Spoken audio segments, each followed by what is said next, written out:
ಇತ್ತೀಚಿನ ದಿನಗಳಲ್ಲಿ ನಾವು ಯಾವುದೋ ಒಂದು ಕಾರ್ಯಕ್ರಮಕ್ಕೆ ಜಾನಕಮ್ಮನ್ನ ಹೇಗಾದ್ರೂ ಮಾಡಿ ಕರ್ಕೊಂಡ್ ಬರ್ಬೇಕು ಅಂತ ಬಹಳ ಒಂದು ಆಸೆ ಇಟ್ಕೊಂಡ್ವಿ. ಸಡನ್ ಆಗಿ ಈ ರೀತಿ ಒಂದು ನ್ಯೂಸ್ ಬರ್ಬೇಕಾದ್ರೆ ಒಂದು ರೀತಿ ಗಾಯಕನಾಗಿ ಅಷ್ಟೇ ಅಲ್ಲದೆ ಅವರ ಹಾಡುಗಳ ಒಬ್ಬ ಶಿಷ್ಯನಾಗಿ, ಯಾಕಂದ್ರೆ ನಾವೆಲ್ಲರೂ ಇವರ ಹಾಡುಗಳಿಂದ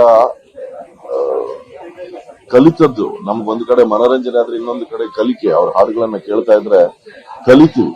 ಓ, ಈ ಪದವನ್ನ ಹೀಗೆ ಉಚ್ಚಾರ ಮಾಡಿದ್ರ, ಈ ಹಾಡನ್ನ ಹೀಗೆ ಹಾಡಿದ್ರ, ಇದರಲ್ಲಿ ಈ ರೀತಿ ಭಾವ ತುಂಬಿದ್ರ, ಮತ್ತೆ ಒಂದ ಎರಡ ಸಾವಿರಾರು ಹಾಡುಗಳಲ್ಲಿ ಇಷ್ಟು ಭಾಷೆಗಳಲ್ಲಿ ಜೀವ ತುಂಬಿ ಆ ಜೀವ ಇವತ್ತು ಮೈಸೂರಿನಲ್ಲಿ ಈ ರೀತಿ ಇದ್ದಾರೆ ಅಂದ್ರೆ ಒಂದು ಕ್ಷಣ ನಂಬಲಿಕ್ಕೆ ಬಹಳ ಕಷ್ಟ.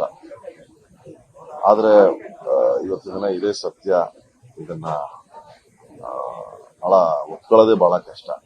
ಆದ್ರೂ ಕೂಡ ಇಂಥ ಮಹನೀಯರು ಒಂದು ರೀತಿ ಏನ್ ಹೇಳ್ತಾರೆ, ಶಾಶ್ವತವಾಗಿ ಹಿರಿಕರು ಹೇಳೋಗೆ ಸೂರ್ಯ ಚಂದ್ರ ಇರೋವರೆಗೂ ಇವರೆಲ್ಲರೂ ನಮ್ಮೊಂದಿಗೆ ಶಾಶ್ವತವಾಗಿರ್ತಾರೆ. ಯಾಕಂದ್ರೆ ಅವರು ಮಾಡಿರುವಂತಹ ಕೆಲಸ ಅಷ್ಟೇ ಅಲ್ಲದೆ ಅವರ ಮನಸ್ಸು, ಅವರ ಹೃದಯ, ಅವರು ನಡ್ಕೊಂಡಂತಹ ರೀತಿ ಯಾರಿಗೂ ಯಾವ ರೀತಿಯಾದಂತಹ ತೊಂದರೆಯನ್ನ ಕೊಡದೆ ಎಲ್ರಿಗೂ ಕೇವಲ ಆನಂದವನ್ನ ಮಾತ್ರ ಕೊಟ್ಟು ಹಾಡುಗಳ ಮೂಲಕ, ಅವರ ಮಾತುಗಳ ಮೂಲಕ.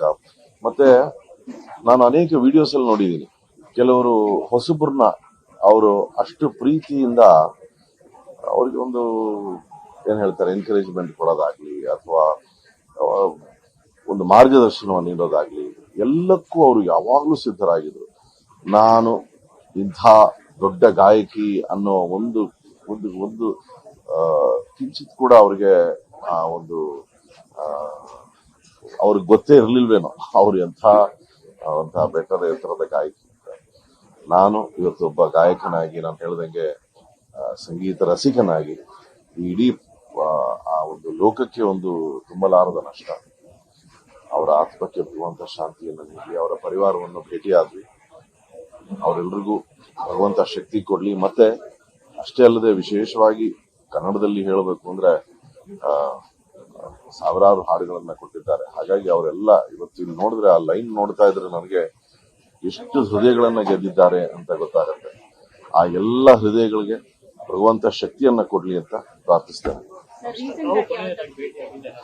ರೀಸೆಂಟ್ ಆಗಿ ಆಗಿರ್ಲಿಲ್ಲ, ಬಟ್ ಕೆಲವು ವರ್ಷಗಳ ಹಿಂದೆ ಆಗಿದ್ದೆ. ಅದೇ ರೀಸೆಂಟ್ ಆಗಿ ಯಾವುದೋ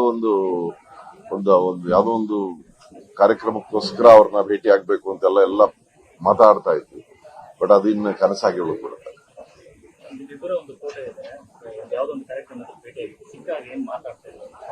ಇಲ್ಲ, ಅವರು ಎಲ್ರನ್ನೂ ಪ್ರೀತಿಯಿಂದ ಮಾತಾಡ್ಸೋರು. ಅಂದ್ರೆ ಅವರು ಎಲ್ರಿಗೂ ಪ್ರೋತ್ಸಾಹವನ್ನೇ ನೀಡೋರು. ಭೇಟಿ ಆದಾಗ್ಲೆಲ್ಲ ಬಹಳ ಚೆನ್ನಾಗಿ ಹಾಡ್ತೀಯ, ನಿನ್ನ ಧ್ವನಿ ಬಹಳ ಚೆನ್ನಾಗಿದೆ. ಅಂದ್ರೆ ಇದು ಕೇವಲ ನನ್ನೊಂದಿಗೆ ಅಷ್ಟೇ ಅಲ್ಲ, ಇದು ನಾನದೇ ಹೇಳದ್ನಲ್ಲ, ಸಾಕಷ್ಟು ನೀವು ವಿಡಿಯೋಸ್ ನೋಡ್ಬೋದು ಸೋಷಿಯಲ್ ಮೀಡಿಯಾನಲ್ಲಿ. ಹೊಸ ಗಾಯಕಿಯರೊಂದಿಗೆ ಅವ್ರು ಕೂತ್ಕೊಂಡು ಅವರೊಂದಿಗೆ ಮಾತನಾಡ್ತಾ ಅವ್ರು ಹಾಡಿದಂತ ಹಾಡುಗಳನ್ನ ಆ ಹೊಸಬ್ರು ಹಾಡ್ತಾ ಇದ್ರೆ ಅದನ್ನ ಆಲಿಸಿ ಅದಕ್ಕೆ ಅಷ್ಟು ಒಂದು ಒಳ್ಳೆ ಮಾತುಗಳನ್ನ, ಅದೆಲ್ಲ ಅವಶ್ಯಕತೆ ಇಲ್ಲ. ಅಂದ್ರೆ ಎಲ್ಲವನ್ನೂ ಸಾಧನೆ ಮಾಡಿದ್ಮೇಲೆ ಬಿಡ್ರಪ್ಪ ನನ್ನ ಅಂತ ಇರ್ಬೋದು. ಆದ್ರೆ ಹಾಗಲ್ಲ, ಅವರು ಎಲ್ಲ ಹೊಸ ಗಾಯಕಿಯರಿಗೆ ಅಷ್ಟು ಪ್ರೋತ್ಸಾಹವನ್ನ ನೀಡ್ತಾ ಇದ್ರು. ಮತ್ತೆ ಕೆಲವು ವಿಡಿಯೋಸ್ ನಾನು ನೋಡಿದೀನಿ, ಅವರ ಸಮಕಾಲೀನರು ಕೆಲವರೆಲ್ಲ ಒಟ್ಟು ಒಗ್ಗೂಡಿ ಕೆಲವು ಹಾಡುಗಳನ್ನ ಅದ್ರ ಬಗ್ಗೆ ಮಾತಾಡೋದನ್ನ, ಅಂದ್ರೆ ಪ್ರತಿನಿತ್ಯ ಸಂಗೀತ ಹಾಡು ಅದರೊಂದಿಗೆ ಜೀವಿಸಿದ್ರು ಅಂತ ನಾನು ಭಾವಿಸ್ತೇನೆ. ಇನ್ನೊಂದು, ಅವರ ಹಾಡುಗಳಿಗೆ ಇವತ್ತು ಕೂಡ ನೀವು ಕೇಳಿ, ಅದರಲ್ಲಿ ಅದು ಯಾವುದೇ ಭಾವ ತುಂಬಿದ್ರು ಅದರಲ್ಲೊಂದು ಮಾಧುರ್ಯತೆ ಏನಿರುತ್ತೆ. ಆ ಮಾಧುರ್ಯತೆ ಅದು ಕೇವಲ ಅವರ ಕಂಠದ್ದಲ್ಲ, ಅವರ ಹೃದಯದ ಮಾಧುರ್ಯತೆ. ಅದು ಅವರ ಹೃದಯ, ಅವರ ಮನಸ್ಸಿನ ಮಾಧುರ್ಯತೆಯನ್ನ ನಾವು ಕೇಳಿದ್ದೇವೆ. ಆ ವ್ಯಕ್ತಿ ಇಲ್ಲದೆ ಹೋದ್ರು ಕೂಡ ಆ ಕಂಠ, ಆ ಮಾಧುರ್ಯತೆ, ಆ ಹೃದಯ ನಮ್ಮೊಂದಿಗೆ ಶಾಶ್ವತವಾಗಿ ಇರುತ್ತೆ ಅಂತ ನಾನು ಭಾವಿಸ್ತೇನೆ.